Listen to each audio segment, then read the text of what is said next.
You've probably heard that wisdom grows with age. But what if I told you the older you get, the fewer people actually want to hear it? Families smile, they nod, but deep down, they've already decided you don't know how the world works anymore. And yet, what they don't realize is that the advice they're ignoring might be the very thing that saves them from repeating mistakes. By the end of this episode, you'll see why silence isn't just painful, but it can quietly steal your sense of purpose. And the real reason people stop asking for your advice is not what you think. Hello, my friends, and welcome back to Senior Health Talks. I'm Susan Miller, and today's conversation is one I know many of you have felt deep in your bones. It's that moment when you realize no one's asking you anymore. Not about decisions, not about choices, not even about things you've lived through firsthand. And it hurts in ways people don't admit out loud. Today, we're going to uncover what's really happening when your advice goes unasked for, how it affects your mental and physical health, and most importantly, what you can do to reclaim your voice in a world that seems to have turned the volume down on you. With me, as always, is the brilliant Dr. David Harper. David, I've got to be honest, even just saying those words makes my chest feel heavy. And Susan, you're not alone in that reaction. This isn't just a social frustration. It's actually one of the quietest health risks we're seeing in seniors today. The loss of what we call social utility, the feeling that your advice, your wisdom, your very presence is no longer useful, triggers stress pathways in the brain. And over time, that chronic stress raises inflammation, increases risk for depression, and has even been linked to higher mortality rates. So you're saying it's not just in my head. It's not just me being sensitive if I notice people don't really ask me things anymore. Exactly. In fact, there's a 2022 study from the Journal of Gerontology that tracked over 4,000 adults over 60. They found that when people reported feeling consulted, meaning family, friends, or communities still turned to them for advice, their risk of cognitive decline dropped by nearly 30% over 10 years.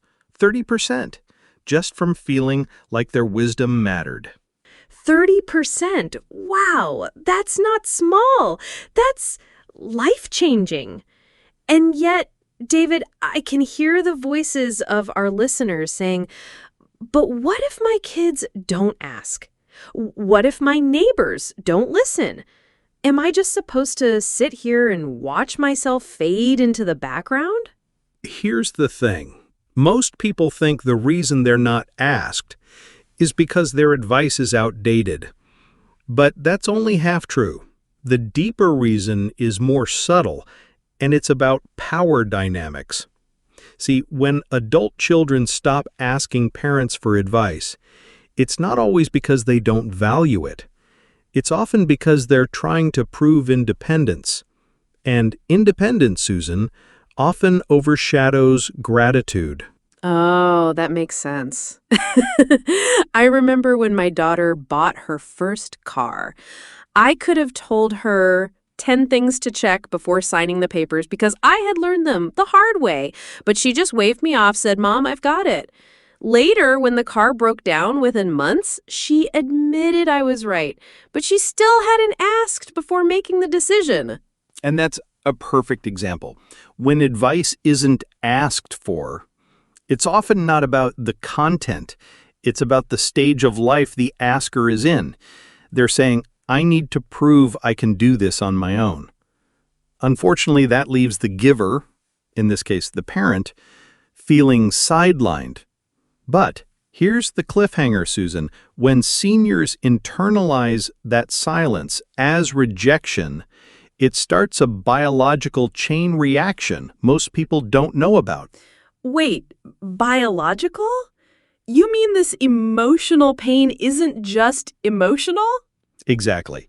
A 2021 study from Nature Aging showed that social rejection, like not being asked for your input, lights up the same areas of the brain as physical pain, the anterior cingulate cortex to be precise. That means when you feel invisible, your brain is processing it the same way it would a cut or a burn. The body doesn't separate emotional invisibility from physical harm. That explains a lot.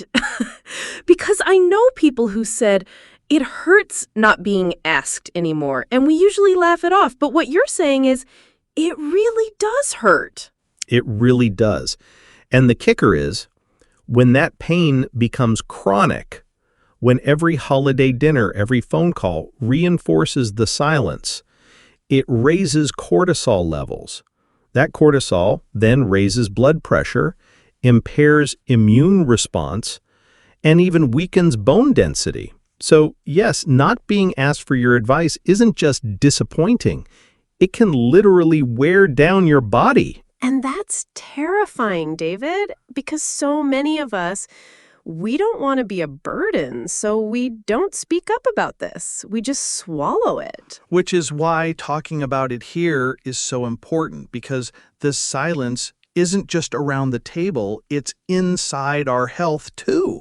And Susan, I want to open a loop here, because later in this episode, I'll share a research-backed way seniors can reinsert their advice into conversations without waiting to be asked. It's a subtle strategy, but it works. Oh, that's a relief. Because right now, I think people are listening and nodding along, saying, yes, this is me. But what do I do about it? So hang in there, friends, because we're going to get to that. But before we do, David, can we dig into why it feels so much heavier after retirement? Because I've noticed it's not just about family, it's also about society at large. Like suddenly, the world stops asking. You're absolutely right. Retirement creates what psychologists call a status collapse. You go from being needed, consulted, and validated daily to silence. A 2023 Harvard study found that within 2 years of retirement, 68% of seniors reported feeling less sought after for advice compared to when they were working. That sudden drop is not just a change in schedule, it's a collapse of identity. And identity loss is one of the strongest predictors of depression in older adults. I can feel that in my chest right now because I remember when my father retired, he went from being the go-to man in his company to just sitting in his chair waiting for someone to need him. And they rarely did. And you could see it in his eyes, that dimming. I never realized it was tied to health outcomes, though. And here's where it gets even more striking. In that same study, seniors who were still consulted regularly by their families, communities, or even volunteer groups showed 40% lower rates of hospitalization just from being asked for advice. Which means, Susan, that staying visible isn't just a matter of pride, it's a matter of survival. 40% lower. That's staggering. And it makes me think, what if the very thing we're treating as optional, seeking our elders' advice, is actually medicine we're throwing away? That's exactly the point. Advice giving isn't just social, it's physiological. It keeps cognitive circuits firing, reduces isolation, and provides a sense of purpose that directly improves cardiovascular and immune health, which is why later in this episode, I'll share not only the subtle strategy I teased earlier, but also a script you can use with your doctor to make sure they don't stop listening either. Oh, I like where this is going. Friends, I know you're leaning in right now, and I promise we're not done. We're just warming up. Because in a moment, we're going to peel back the curtain on the surprising, real reason your advice gets ignored. And it's not just because of age. Stick with us. You don't want to miss this. Before the break, you said something that stuck with me, David. That not being asked for advice isn't always about the advice itself, but about power dynamics. That word, power, really hit me. Because if I'm honest, when my daughter or son-in-law waves me off, it does feel like I've lost something more than just the chance to speak. It feels like I've lost my seat at the table. And that's exactly right, Susan. Families are ecosystems. And advice isn't just about information, it's about influence. When people stop asking for your input, they're signaling a shift in where influence flows. Now, here's the twist most people don't realize. When families cut off that line, they're not only weakening you, they're weakening themselves. Research from the University of Michigan in 2021 found that families who regularly involved their elders in decision-making had 25% fewer conflicts and reported higher resilience during crises. Why? Because intergenerational wisdom literally makes families stronger. Mm. So when society says, oh, don't bother Grandma, she won't understand, what they're really doing is breaking their own safety net. Exactly. But let me open another loop here because there's a hidden layer. It's not just independence or power that drives this silence. It's something psychologists call ageism by assumption. And Susan, this is where the science gets both fascinating and a little heartbreaking. Ageism by assumption. That already sounds unfair. What does it mean? It means people stop asking for your advice not because they know you don't have value, but because they assume you won't understand their world anymore. It's a silent stereotype. For example, younger adults assume seniors don't understand technology, modern finance, or even current social norms. But here's the kicker. When researchers tested it, they found the opposite. A 2020 Stanford study revealed that older adults actually gave more effective problem-solving strategies in complex family disputes than younger adults. More effective because they brought perspective, patience, and pattern recognition. So the truth is, it's not that we've lost the ability to give good advice. It's that the world has stopped believing we can. That hurts. That lands in the gut. And that hurt, when it isn't addressed, becomes internalized. Seniors start believing the stereotype themselves. Psychologists call it internalized ageism. And Susan, here's where it gets dangerous. Studies from Yale University, especially work by Dr. Becca Levy, show that seniors who internalize negative beliefs about aging live, on average, 7.5 years shorter than those who hold positive beliefs. 7.5 years, Susan. That's not a minor effect. 7.5 years? That's almost a whole decade of life lost. Just because you start believing you don't matter anymore? That's devastating, David. It is, but it's also why talking about this openly matters so much. When people stop asking for your advice, it's not just a social slight, it's a health hazard. But here's the hidden truth I promised earlier. The reason advice goes unheard isn't always because of them. Sometimes it's because of how we give it. Wait, are you saying we might be part of the problem? Yes, and let me explain. When advice comes across as directive, do this, don't do that, younger adults, especially adult children, often feel controlled. But when the same wisdom is framed as a story, a reflection, or even a gentle question, they're far more likely to listen. And that's not just my opinion. A 2019 study in Psychology and Aging tested advice-giving styles and found that narrative-based advice, that is, telling a short story of your own experience, increased retention and trust by 42% compared to direct instruction. Oh, that makes so much sense. Because when I just say, don't buy that car, my kids roll their eyes. But when I tell them about the time my first car broke down on the highway and the repair cost more than the car itself, suddenly they're leaning in. It's the same advice, but wrapped in a story. Exactly. That shift is small but powerful. And here's where I want to plant a seed for our listeners. Later, I'll give you a practical script, a way to phrase advice so it lands without sparking defensiveness.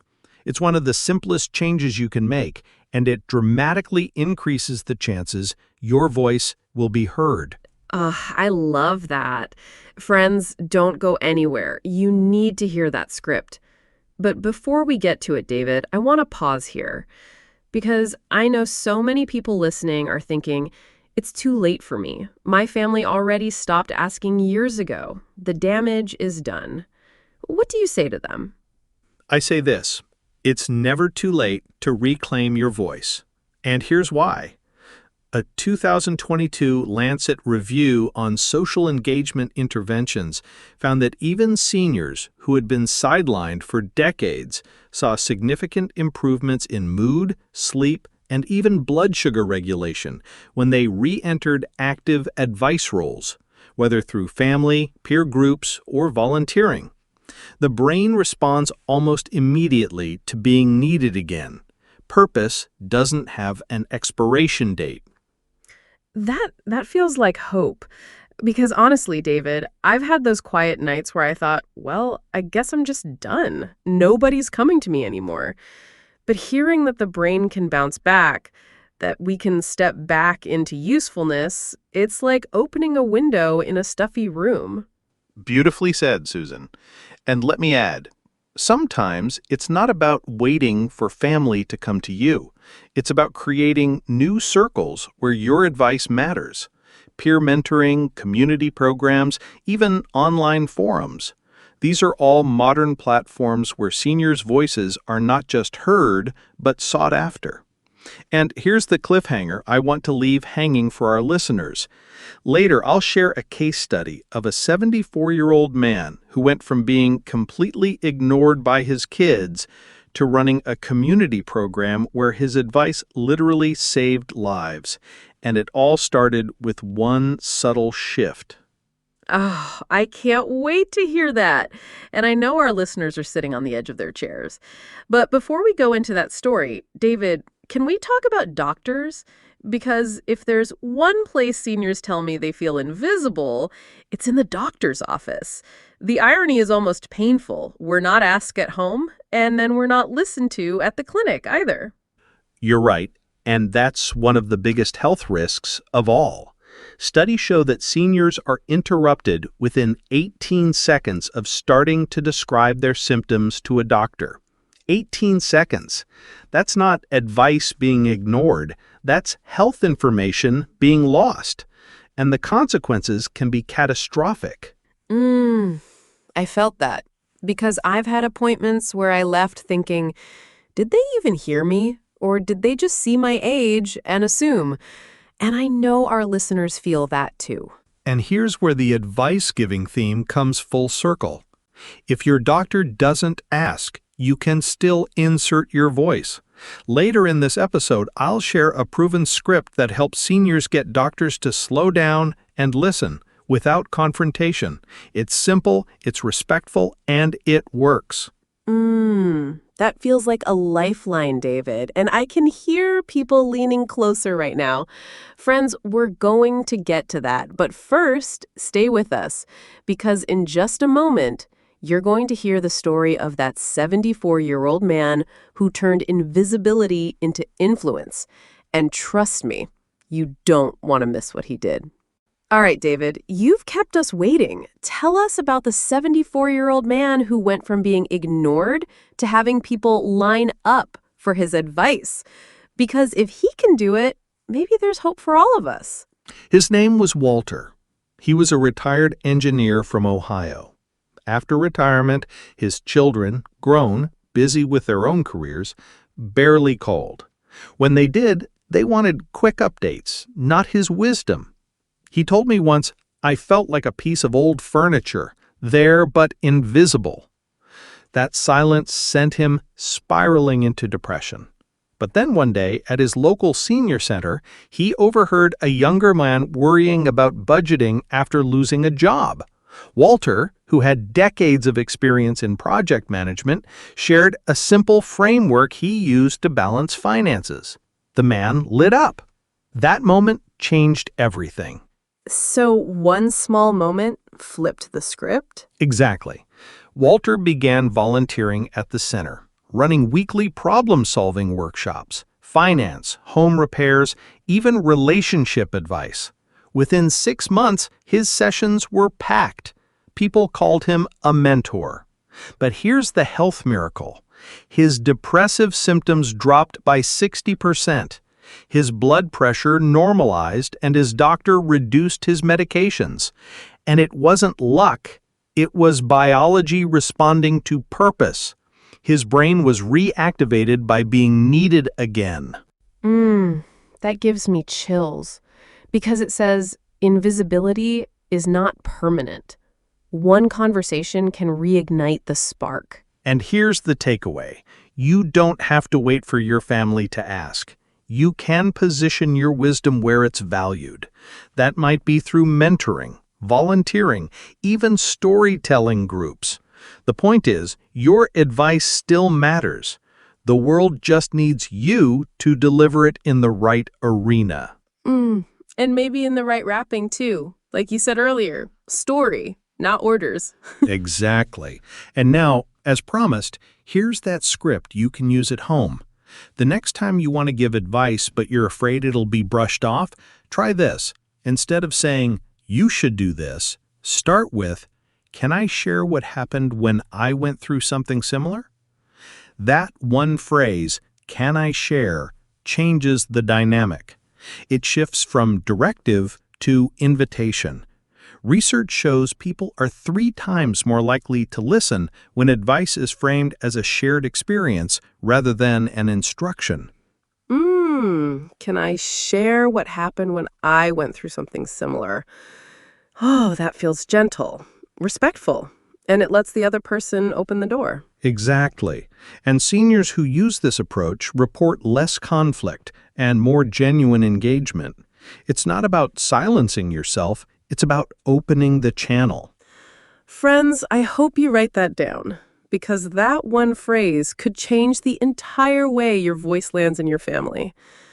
But David, we also left another loop open, the doctor's office. What about when they don't ask, or worse, don't listen? This is critical. Doctors are pressed for time, but that doesn't mean you have to be silenced. Here's the proven script.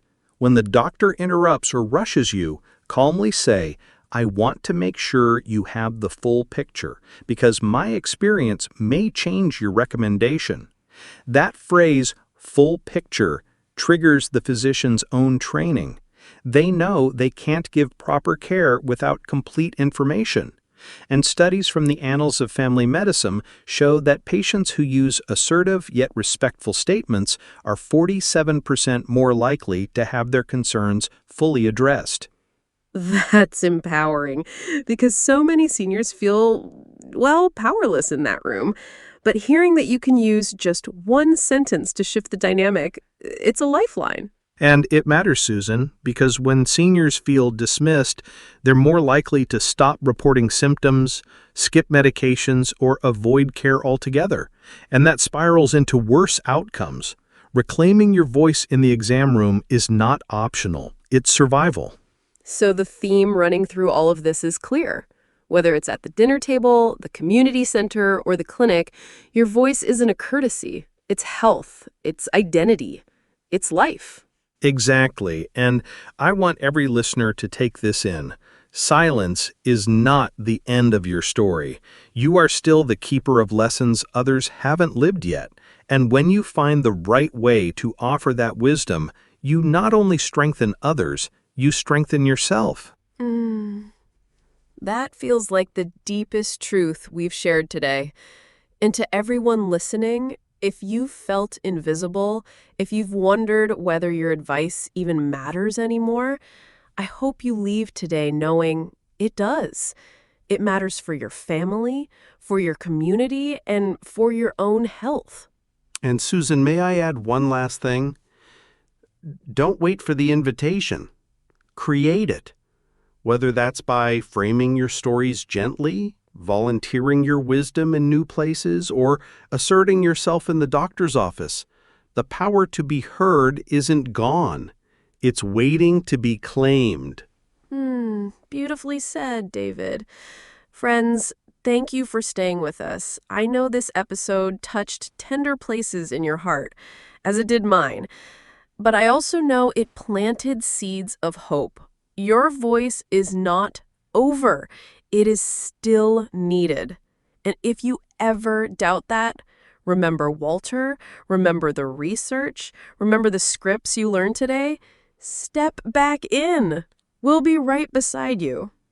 And before we go, don't forget to join us next time, because we're uncovering something just as important: the hidden signs of bone loss every senior needs to know. You won't want to miss it. Until then, I'm Susan Miller with Dr. David Harper. Stay strong, stay hopeful, and remember, your wisdom still matters.